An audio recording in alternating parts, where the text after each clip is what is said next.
¿Alguna vez te has detenido a pensar qué saben los muertos sobre lo que ocurre en nuestro mundo? ¿Pueden vernos, sentirnos o incluso entender lo que sucede aquí?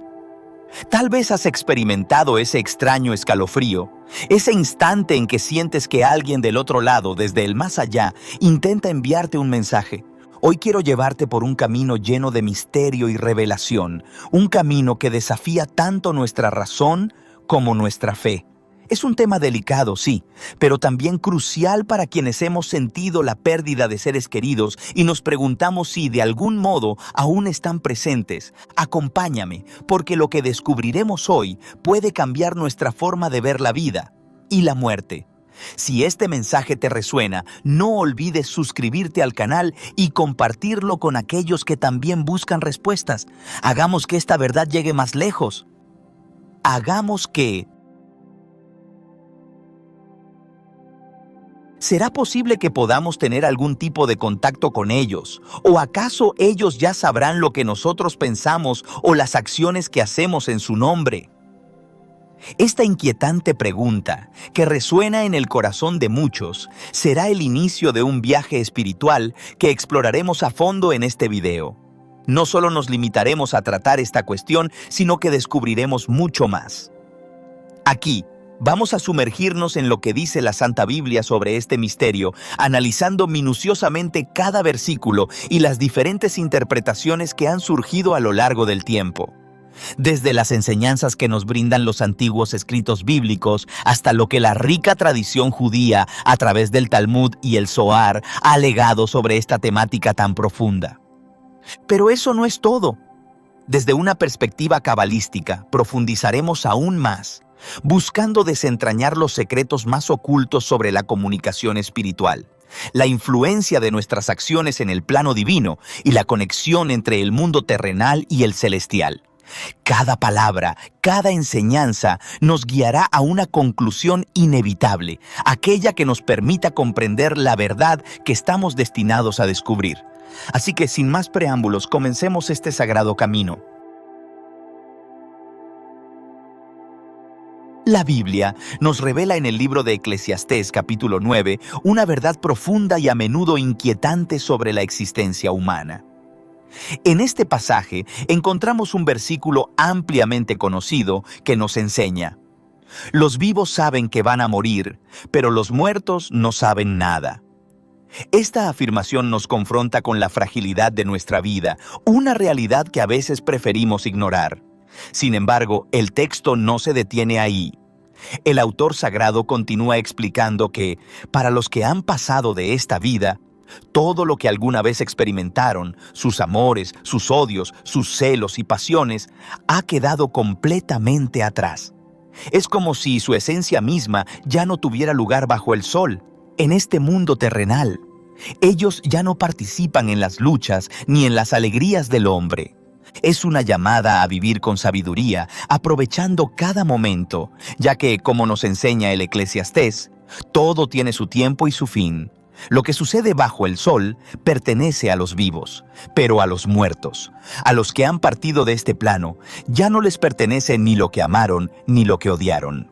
La eternidad nos aguarda a todos, y este versículo es una advertencia clara y solemne de que nuestra existencia terrenal es pasajera, una sombra que se desvanece con el tiempo. Este versículo ha sido utilizado por muchas personas para afirmar que, después de la muerte, los difuntos carecen de conciencia o entendimiento de lo que sucede. Sin embargo, este pasaje también puede ser comprendido de una manera más profunda y reveladora, tal como lo interpretó el gran sabio y comentarista Rashi, conocido como Rabbi Shlomo Itzhaki, uno de los pilares más ilustres de la tradición judía. Él explica algo fascinante. Los vivos saben que algún día van a morir y este conocimiento les puede servir de ayuda. ¿Por qué? Porque al tener la conciencia de su mortalidad, los vivos pueden reconocer el camino erróneo que han seguido y arrepentirse antes de que sea demasiado tarde. Pero en contraste, los muertos ya no saben nada. Es decir, los difuntos carecen de la posibilidad de cambiar o ser redimidos porque ya han cruzado el umbral definitivo de la muerte. Ya no hay tiempo para volver atrás, para corregir el rumbo. Ya no hay conocimiento que les sea útil para su salvación. Están atrapados en un estado donde el conocimiento no tiene ningún valor, pues ya no hay nada que pueda ser hecho por ellos. Los vivos, en su capacidad de aprender y actuar, están dotados del don divino del tiempo y de la posibilidad de rectificar, mientras que los muertos, en su eterna quietud, no pueden hacer nada para alterar su destino. El contraste es profundo y aterrador. Aquellos que aún respiran pueden encontrar luz y redención, pero los que han partido ya no tienen acceso a esa misericordia.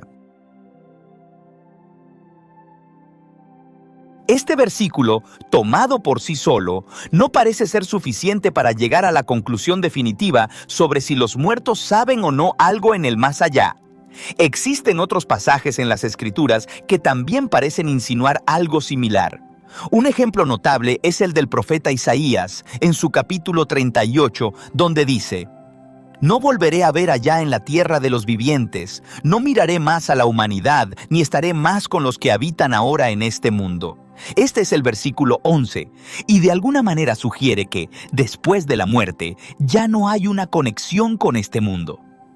Sí, no veré más a la humanidad, dice, lo cual puede interpretarse como un cese de la interacción con los vivos.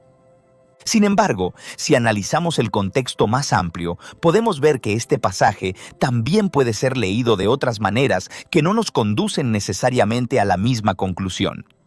Isaías también menciona: «No veré más al Eterno, sin embargo, lo veré de otra manera». Sí, no lo veré más como lo veía aquí en este mundo, pero cuando trascienda, ciertamente lo contemplaré de nuevo, aunque de una manera diferente. No lo veré como lo veo hoy en la tierra de los vivientes. Entonces, ¿no podría aplicarse el mismo principio a la humanidad? «Y no veré más a la humanidad», dice Isaías, pero esto no significa que nunca más los vea o que no tenga alguna forma de conocimiento o conexión con ellos desde otra dimensión. Más bien, sugiere que no los verá de la misma manera en que los ve ahora, en este plano terrenal, al igual que no verá al Eterno como lo veía antes. Hay una sutil diferencia entre lo que percibimos en este mundo físico y lo que experimentaremos en el plano espiritual.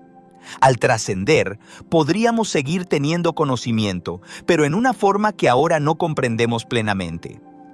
Isaías parece hablar desde esa profunda fe en lo desconocido, reconociendo que hay misterios sobre la vida después de la muerte que solo se nos revelarán cuando lleguemos a esa etapa. Así que, aunque algunos vean en este pasaje una indicación de que no hay conciencia después de la muerte, el contexto nos invita a reflexionar más allá de esa interpretación literal y a considerar que puede haber una conexión, pero en una forma más elevada, diferente a la que conocemos ahora. Otro versículo que aborda este mismo tema se encuentra en el antiguo y profundo libro de Job, ese texto tan enigmático y lleno de sabiduría. Ahí está escrito: «El alma ve y siente el sufrimiento del cuerpo», refiriéndose a que el alma tiene la capacidad de percibir lo que está ocurriendo con el cuerpo al que está vinculada. Algo le duele. Esto lo encontramos específicamente en Job 14:22. Aquí, el alma, aún separada de su cuerpo, siente el dolor de éste como si estuviera en una especie de duelo, lamentando la pérdida de su forma terrenal. Pero lo interesante viene al mirar el versículo anterior, que parece indicar que el alma, aunque tiene conciencia de su propio sufrimiento, desconoce lo que ocurre en el mundo de los vivos. Ahí dice: «Sus hijos serán honrados y no lo sabrá, o serán humillados y no lo percibirá», como si los muertos, una vez separados de este plano, no supieran nada de lo que pasa con aquellos que dejaron atrás. Es como si el alma, por un lado, estuviera conectada a su propio dolor, pero desconectada de todo lo que acontece con sus descendientes, indiferente a los honores o las aflicciones que éstos puedan experimentar. Sin embargo, este versículo también abre la puerta a la interpretación. No necesariamente significa que el alma esté completamente desprovista de conocimiento o conciencia, sino que lo que sucede en el mundo terrenal ya no le afecta en su nuevo estado. Ya sea que la honren con grandes ceremonias o que la hagan sufrir con sus acciones, el alma ya está en otra dimensión, una donde esas cosas tan importantes para los vivos pierden toda relevancia.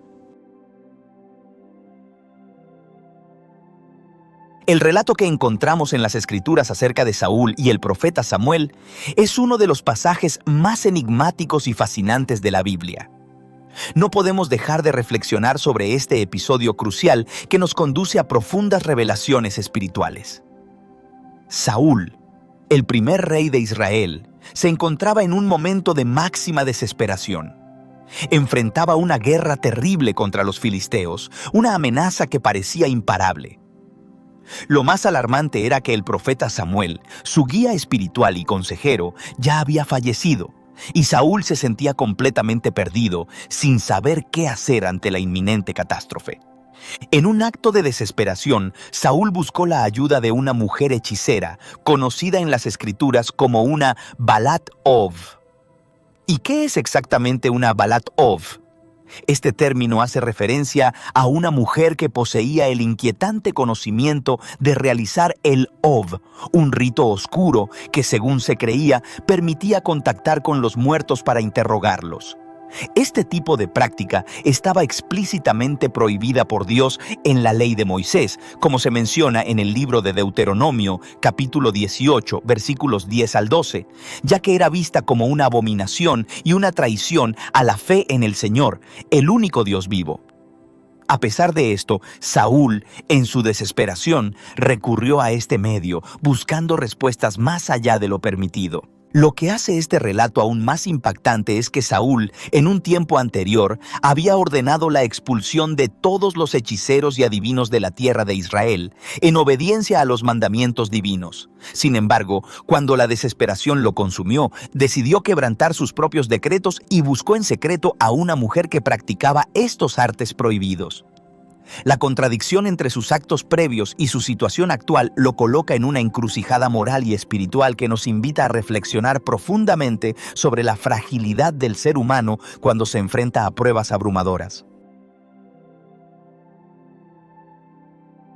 Este texto presenta un episodio profundamente intrigante de las Escrituras, en el cual se nos narra la visita del rey Saúl a una mujer con habilidades espiritistas.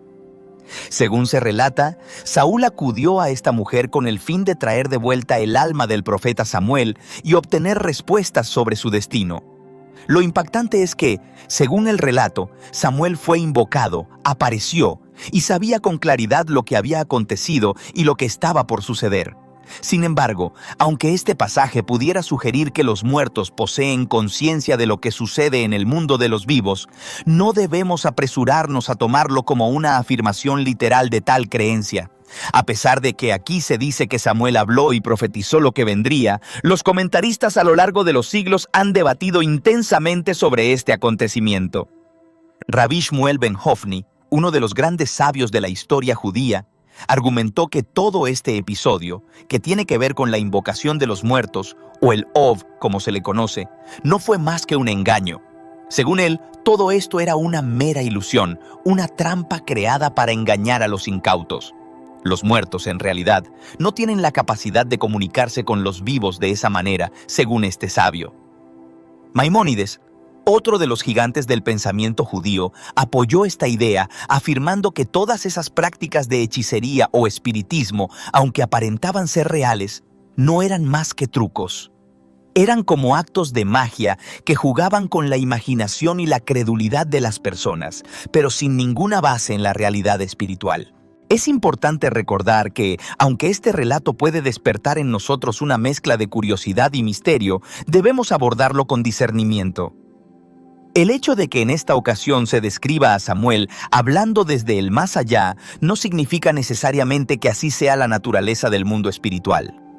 La Biblia nos insta a no buscar a los muertos para obtener respuestas, como se narra en el libro de Deuteronomio, capítulo 18, versículos 10 al 12, y este mandato deja en claro que tales prácticas no son aprobadas por Dios. Así que, aunque la historia nos fascine, debemos tener cuidado de no interpretarla de manera literal sin considerar el contexto más amplio de las enseñanzas bíblicas. El Malbim, uno de los más grandes comentaristas de la Torá, ilumina este pasaje con una sabiduría profunda que no puede ser ignorada si queremos realmente comprender lo que sucede con el alma después de la muerte.